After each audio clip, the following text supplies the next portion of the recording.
Student, आज हम जो है पढ़ने वाले हैं सर्कुलेटरी सिस्टम। इससे पहले की क्लास में हमने रेस्पिरेटरी सिस्टम और डाइजेस्टिव सिस्टम पढ़ लिया था। आज हम सर्कुलेटरी सिस्टम को स्टार्ट करेंगे। तो देखो, एक्चुअल में सर्कुलेटरी सिस्टम होता क्या है। क्या होता है कि हमारी जो बॉडी है उसको जो एनर्जी चाहिए, वो एनर्जी कहाँ से मिलती है। वर्क करने के लिए हमें चाहिए एनर्जी। एनर्जी हम कहाँ से हमें मिलेगी, वो हमें मिलती है फूड के ऑक्सीडेशन से, है ना। तो फूड के ऑक्सीडेशन से एनर्जी मिलती है, तो हमें चाहिए फूड का ऑक्सीडेशन करने के लिए क्या चाहिए, ऑक्सीजन। यानी कि बॉडी के जो भी मल्टी सेलुलर ऑर्गेनिजम्स हैं, उनके बॉडी के हर सेल को रेगुलरली ऑक्सीजन चाहिए, रेगुलरली फूड का सप्लाई चाहिए, है ना। क्योंकि ऑक्सीडेशन होगा किसका, फूड का ही तो होगा। तो एक सेल्यूलर लेवल पे जहां पे अगर हम सोचें ये चीज, तो क्या होता है कि बॉडी के हर जो सेल है उस तक हमें क्या पहुंचाना है, ऑक्सीजन पहुंचाना है, फूड पहुंचाना है, उसकी सप्लाई करनी है, ठीक है। इसके अलावा जो ये प्रोसेस हो रही है फूड के ऑक्सीडेशन की, इसमें CO2 का फॉर्मेशन हो रहा है, ठीक है। और उसके अलावा जो भी एक्सक्रीटरी जो मटेरियल बन रहे हैं उनको भी क्या करना है, बॉडी से बाहर निकालना है, यानी कि सेल से उसको दूर लेके जाना है, ठीक है। तो सेल के पास क्या लाना है, सेल के पास हमें लाना है ऑक्सीजन एंड फूड, और सेल से दूर लेके जाना है क्या, CO2 एंड एक्सक्रीटरी जो भी हमारा मटेरियल बन रहा है वो, ठीक है। तो ये जो लाने ले जाने वाला काम है, जो ट्रांसपोर्टेशन वाला जो काम है, इसको कौन करता है, इसको कंप्लीट करता है हमारा सर्कुलेटरी सिस्टम, ठीक है। तो व्हाट इज सर्कुलेटरी सिस्टम, जो भी मल्टी सेलुलर ऑर्गेनिज्म होते हैं उनकी जो भी सेल है, हर सेल पूरे टाइम जो है वो इन्वायरमेंट के कांटेक्ट में नहीं रहती है, ठीक है ना। तो इन्वायरमेंट के क्योंकि कांटेक्ट में नहीं आती है, उसके टच में नहीं रहती है, तो क्या चाहिए हमें, एक ऐसा सिस्टम चाहिए जो रेगुलरली ट्रांसपोर्ट करे ऑक्सीजन और फूड को और CO2 एंड एक्सक्रीटरी मटेरियल को, ठीक है।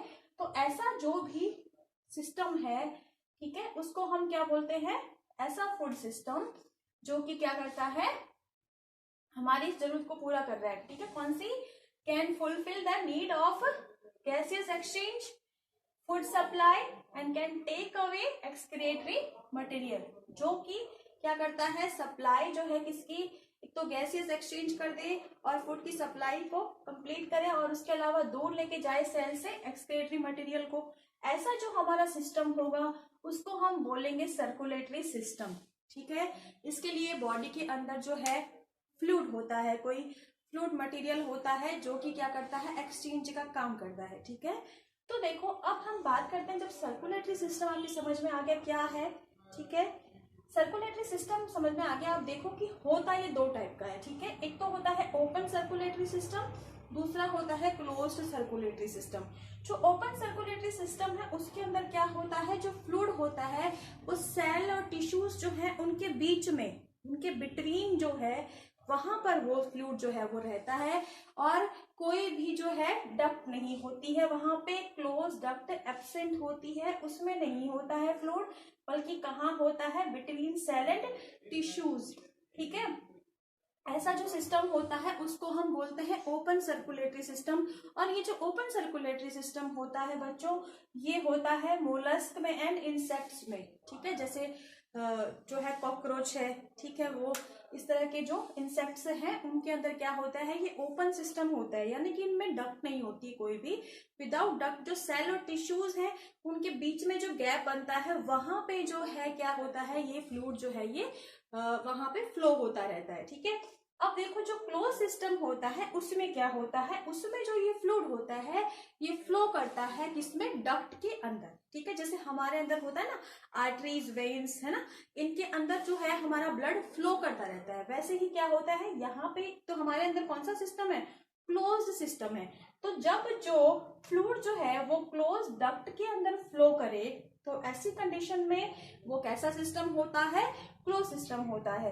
अब क्लोज सिस्टम का एग्जांपल है ह्यूमन, रैबिट, डॉग, कैट, ठीक है, एक्सेट्रा, इन सबको हम इसमें काउंट कर सकते हैं।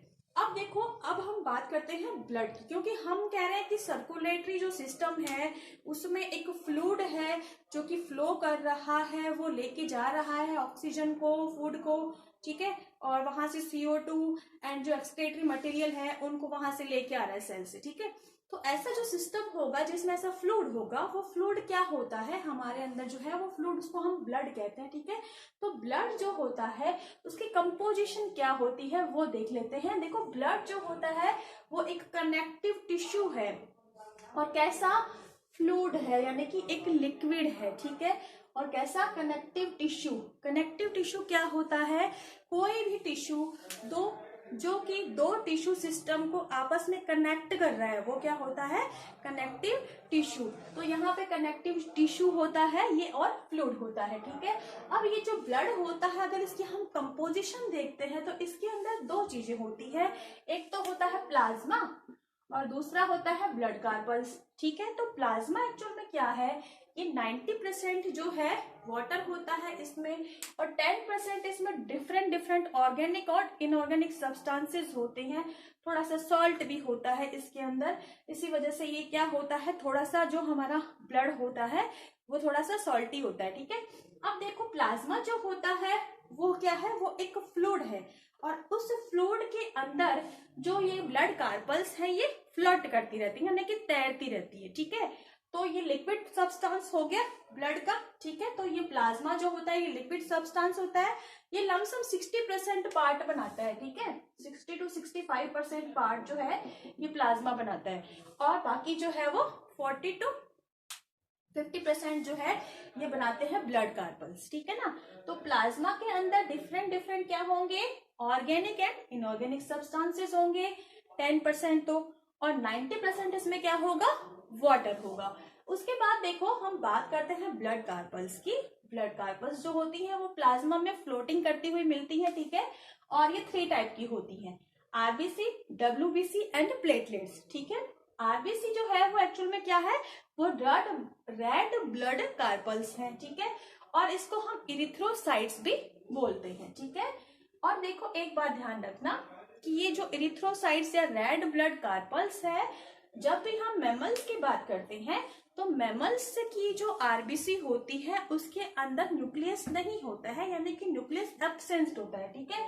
अब देखो इसमें क्या होता है, टोटल जितनी भी ये कार्पल्स हैं उनमें से 99% जो है वो क्या होती है, आरबीसी होती है।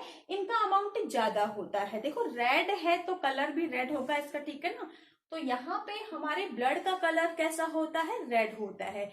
तो 90% जो है, 99% जो है वो यही कार्पल्स होती है, ठीक है। और ये कैसी होती है, स्फेरिकल होती है, डिस्क शेप्ड होती है और बाइकॉनकेव होती है, ठीक है। न्यूक्लियस इसमें होता नहीं है, ठीक है, न्यूक्लियस यहाँ पे एब्सेंट होता है। और यहाँ पे इनकी जो अमाउंट है वो कितनी होती है देखते हैं, 50 to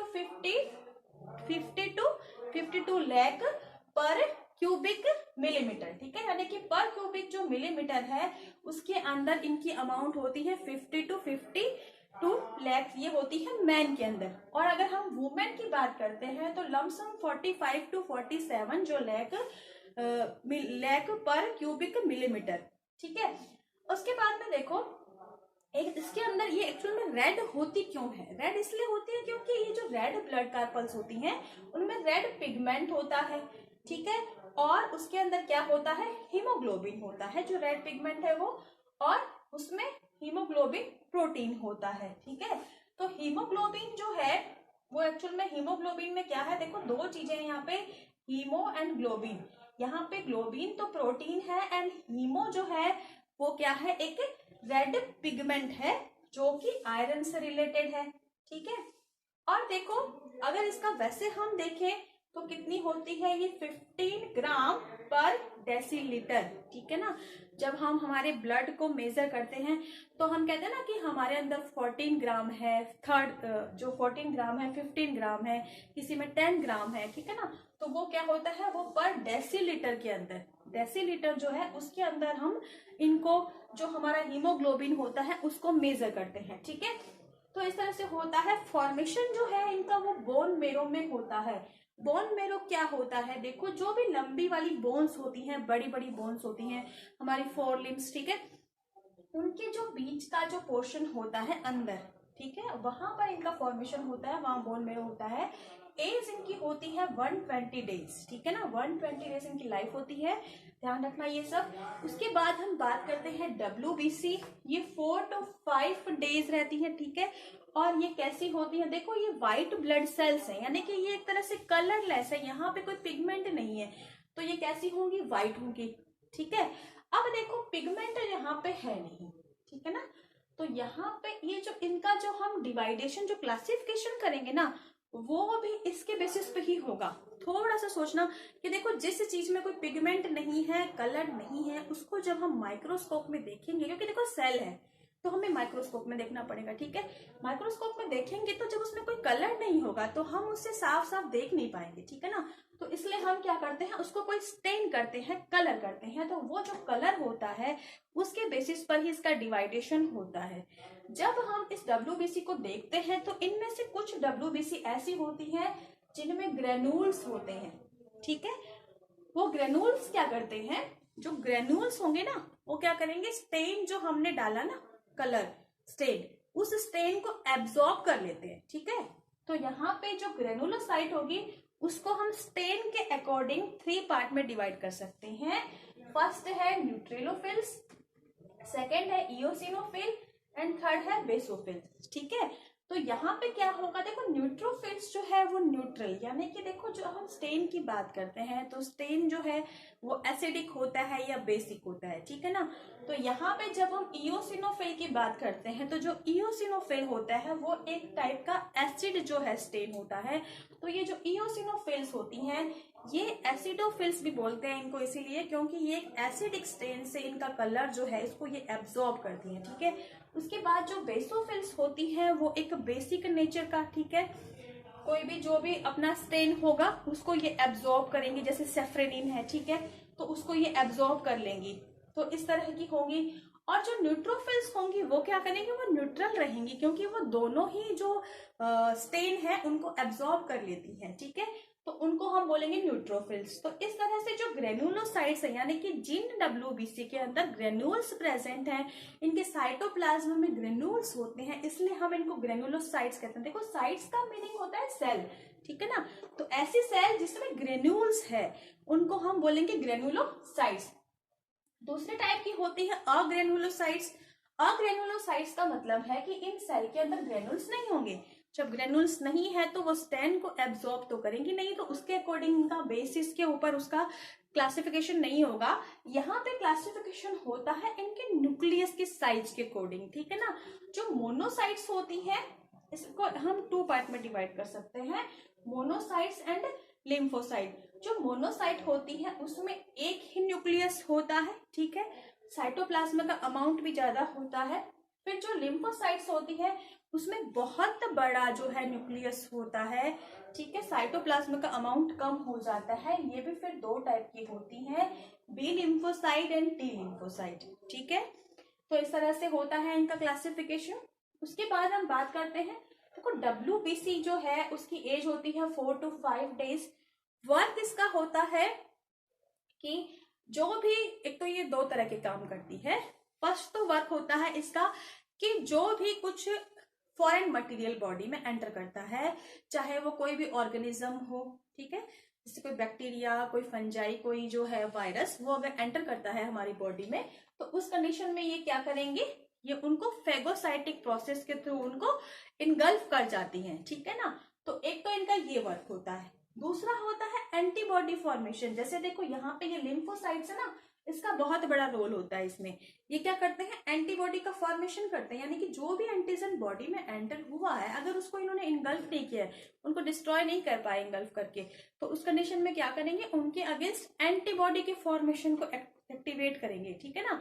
तो उससे एंटीबॉडी का फॉर्मेशन होगा, देन वो एंटीबॉडी जो होगी वो क्या कर देगी, उस एंटीजन को डिस्ट्रॉय कर देगी। एंटीजन एंटीबॉडी रिएक्शंस होती है, ठीक है।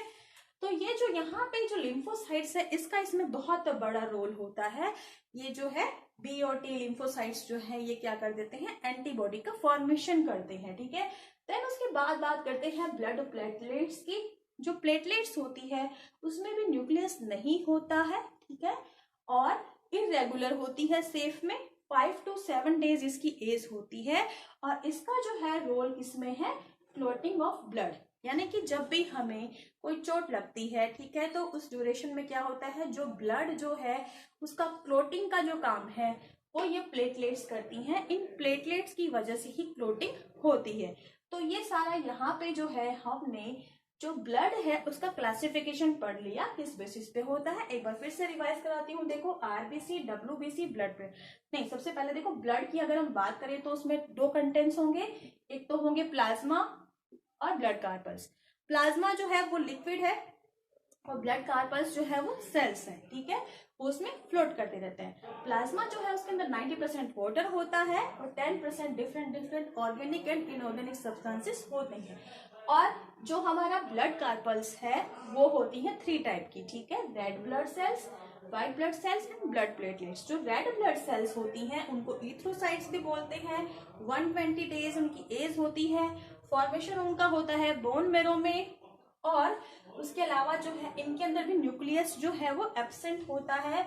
और ये जो है 50 to 52 लैक्स जो है पर क्यूबिक मिलीमीटर होती है मैन में, और 40 to 45 पर क्यूबिक मिलीमीटर जो है होती है वुमेन में।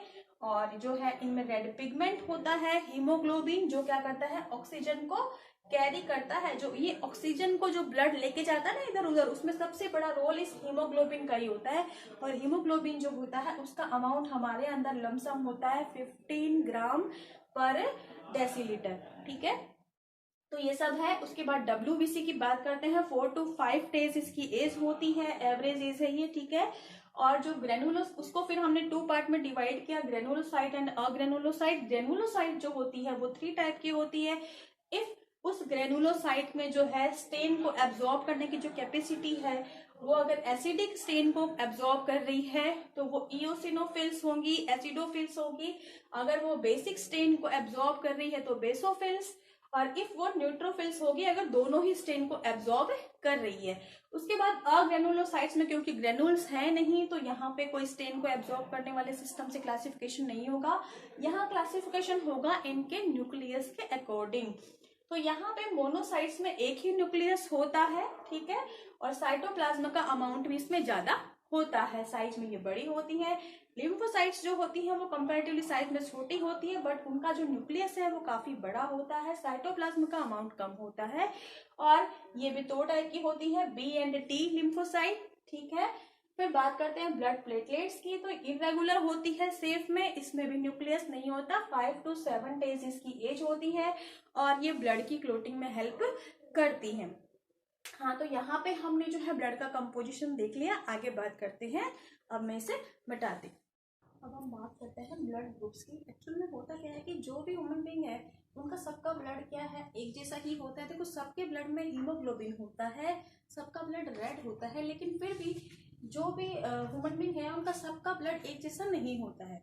तो फिर वो डिफरेंस जो है वो किसके अकॉर्डिंग होता है। एक्चुअल में क्या होता है कि जो एंटीजन जो है, ठीक है ना, जो ब्लड कार्पल्स होते हैं उनके सरफेस पर एंटीजन जो होता है वो डिफरेंट डिफरेंट टाइप का होता है। उस एंटीजन के अकॉर्डिंग जो है हम जो ब्लड ग्रुप्स हैं उनको डिवाइड कर सकते हैं, ठीक है ना। अब आपके दिमाग में आ रहा होगा कि एंटीजन क्या है। तो देखो एंटीजन जो है वो फॉरेन सब्सटेंस, या हम कह सकते हैं वो कोई भी सब्सटेंस जो कि क्या है, प्रमोट करता है एंटीबॉडी के फॉर्मेशन में। अभी हमने जब आपको डब्ल्यूबीसी के बारे में बताया था तो मैंने कहा था कि इसका एक वर्क ये भी होता है कि ये एंटीबॉडी फॉर्मेशन करता है, ठीक है ना। तो एंटीबॉडीज का जो फॉर्मेशन होता है उसकी वजह से क्या होता है, डिस्ट्रॉय हो सकता है, एंटीजन एंटीबॉडी रिएक्शंस होती है, ठीक है। तो ब्लड जो है ना वो क्लोट हो जाता है। अगर एंटीजन एंटीबॉडी रिएक्शन होती है तो क्या होता है, एग्लूटेशन हो जाता है, ठीक है ना। तो उस अग्लूटेशन जो है वो कंडीशन क्रिएट हो जाती है अगर ऐसा होता है तो देखो जो सरफेस के ऊपर जो ब्लड कार्पल्स है उनकी सरफेस के ऊपर जो एंटीजन है, ठीक है ना, उस एंटीजन के अकॉर्डिंग हम डिफरेंट डिफरेंट टाइप से जो ब्लड ग्रुप्स है उनको डिवाइड कर सकते हैं। तो देखो बेसिकली जो है हम कह सकते हैं कि 2 टाइप के एंटीजन्स जो है वो उसमें प्रेजेंट होते हैं। एक तो होते हैं एबीओ एंटीजन और दूसरे होते हैं आरएच एंटीजन, ठीक है ना। तो ये 2 बेसिस के ऊपर हम ब्लड ग्रुप को डिवाइड कर सकते हैं, ठीक है। जैसे देखो आपने कभी भी देखा होगा कि हम जब भी ब्लड ग्रुप मेजर करते हैं तो हम बोलते हैं A B positive, B positive, या फिर हम कहेंगे O negative, O positive, A positive.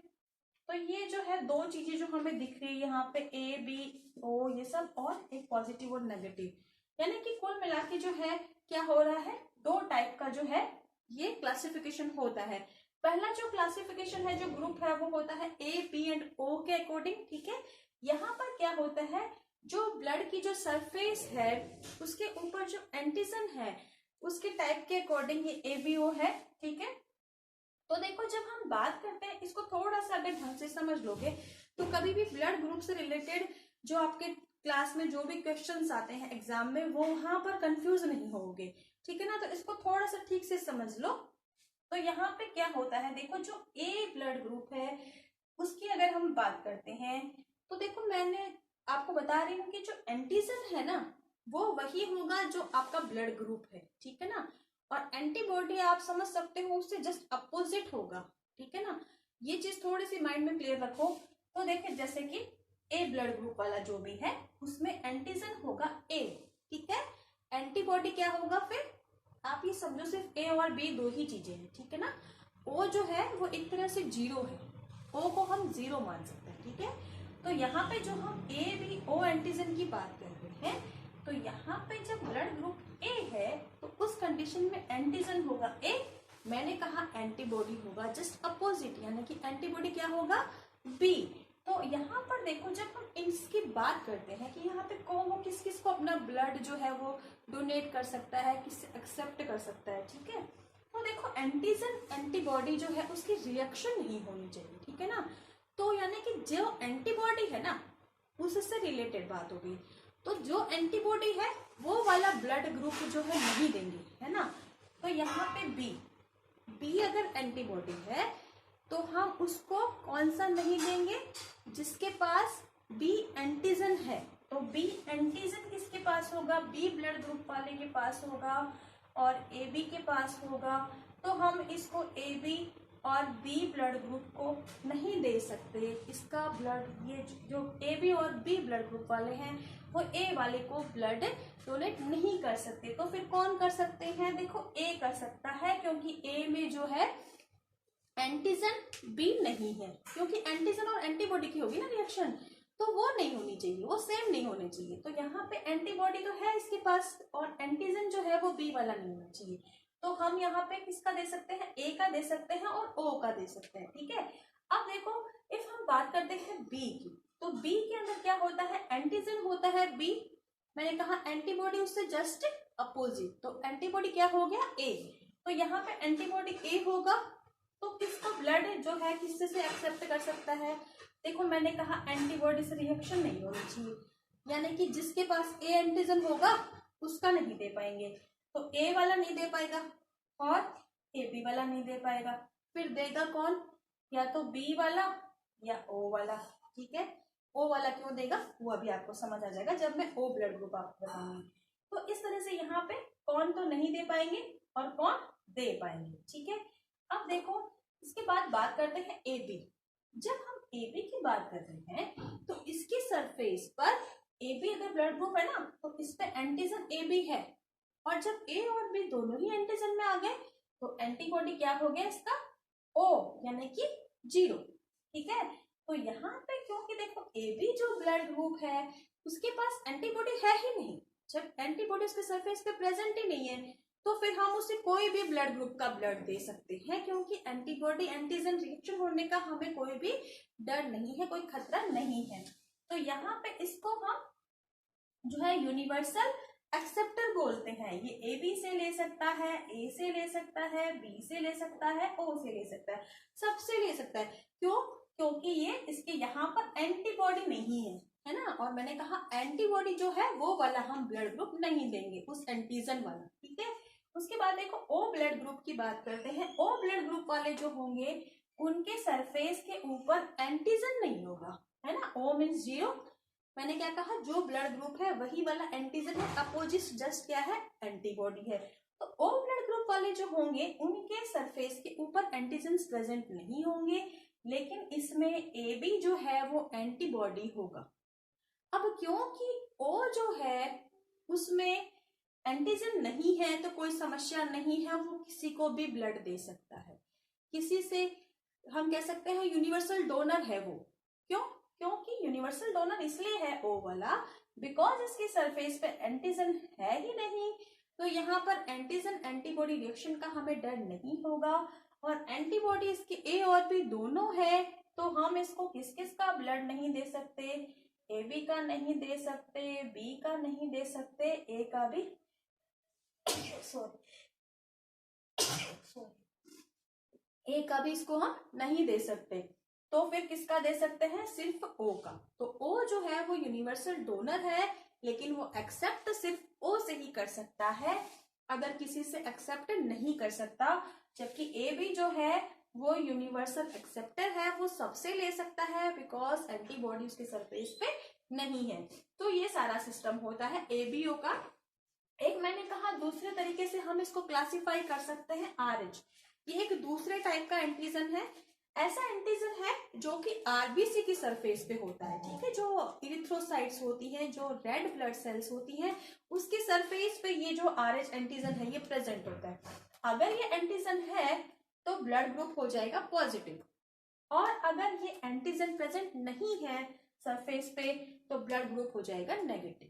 ठीक है, इस तरह से होता है। देखो आरएच जो सिस्टम है इसको डिस्कवर किया था लैंडस्टेनर और वीनर, जो दो साइंटिस्ट थे इन्होंने, और किया कहाँ था, देखो जो रीसस मंकी होता है, रीसस मकाका मंकी, उस मंकी की स्पीसीज है ये, इसके अंदर इन्होंने डिस्कवर किया था इसको सबसे पहले। ठीक है, और ये कहाँ होता है, आरबीसी की सरफेस पे होता है प्रेजेंट। इंडिया में लमसम 90 to 93% लोगों का आरएच पॉजिटिव होता है, जबकि 10 to 7% जो पर्सन्स हैं, पीपल्स हैं, उनका होता है आरएच नेगेटिव। क्यों होता है, बिकॉज देखो जो आरएच पॉजिटिव है ये एक डोमिनेंट कैरेक्टर है, और आरएच नेगेटिव जो है वो एक रिसेसिव कैरेक्टर है, और डोमिनेंट कैरेक्टर क्योंकि डोमिनेंट है तो उसके होने की पॉसिबिलिटी बढ़ जाती है। तो यहाँ पे जो 90 to 93% लोग हैं उनका आरएच पॉजिटिव ही होता है। अब देखो यहाँ पे मैंने डिजीज का नेम लिख रखा है, इंपॉर्टेंट है, आपके एग्जाम में पूछा जाता है, इरिथ्रोब्लास्टोसिस फीटालिस। ये एक डिजीज है, ऐसी डिजीज है जो किसको होती है, बेबी को होती है मदर से। कैसे, देखो होता क्या है कि इफ कोई मदर आरएच नेगेटिव है और उसका जो बेबी है, जो फीटस है, वो अगर आरएच पॉजिटिव है, ठीक है, तो उस कंडीशन में क्या होता है, देखो आरएच जो एंटीजन है एक्चुअल में वो नेचुरली उसका कोई भी एंटीबॉडी जो है हमारे ब्लड में प्रेजेंट होता नहीं है, लेकिन वो है उसका फॉर्मेशन हो जाता है, ठीक है ना, अगर वो उसके कांटेक्ट में आता है पॉजिटिव के तब। तो यहाँ पे इस कंडीशन में क्या होता है कि जो मदर है उसका ब्लड, ठीक है, उसका ब्लड जो है जब डिलीवरी के ड्यूरेशन में जब कांटेक्ट में आता है प्लेसेंटा जो है वो, उसकी वजह से क्या हो जाएगा, जो मदर है उसके अंदर आरएच जो एंटीजन है वो उसके अंदर एंटर करेंगे, और एंटर करने की वजह से क्या हो जाएगा, मदर की बॉडी में एंटीबॉडीज बनने लग जाएंगे। ठीक है, एंटी आरएच एंटीबॉडीज।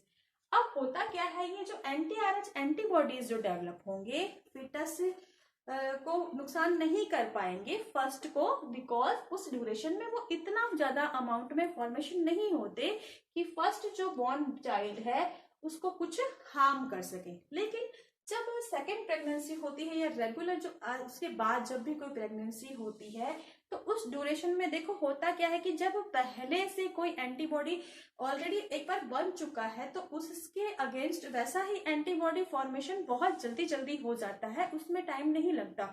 तो सेकेंड टाइम में क्या होगा, एंटीबॉडी जो है उसका फॉर्मेशन जल्दी जल्दी हो जाएगा, बहुत ज्यादा अमाउंट में हो जाएगा। तो सेकेंड प्रेगनेंसी की ड्यूरेशन में क्या होगा, जो बेबी होगा उसको उसका जो ब्लड होगा, उसके जो आरबीसी होंगे उसको वो जो एंटी आरएच एंटीबॉडी फॉर्मेशन हो रहा है वो डिस्ट्रॉय करना स्टार्ट कर देंगे। तो उस कंडीशन में जो बेबी होगा वो एक सीवियर कंडीशन में जो होगा, या तो एनीमिक होगा, ठीक है, या उसको जो उसकी जो आरबीसी जो अमाउंट है वो बहुत कम हो जाएंगी, ठीक है, क्योंकि वो वहां पे डिस्ट्रॉय कर रहा है आरबीसी को।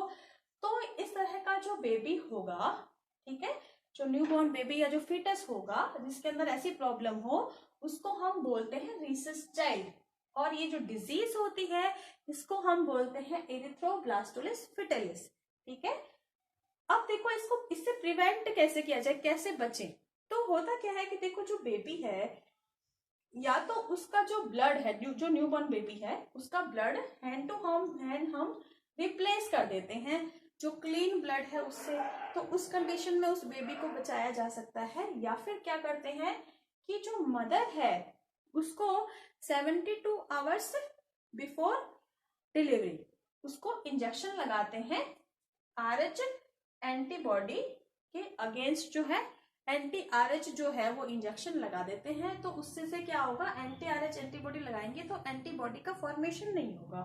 ठीक है, तो इस तरह से जो है ऐसा हम कर सकते हैं। अब उसके बाद हम आगे बढ़ते हैं। ठीक है, मैं इसे एक बार हटा देती हूँ।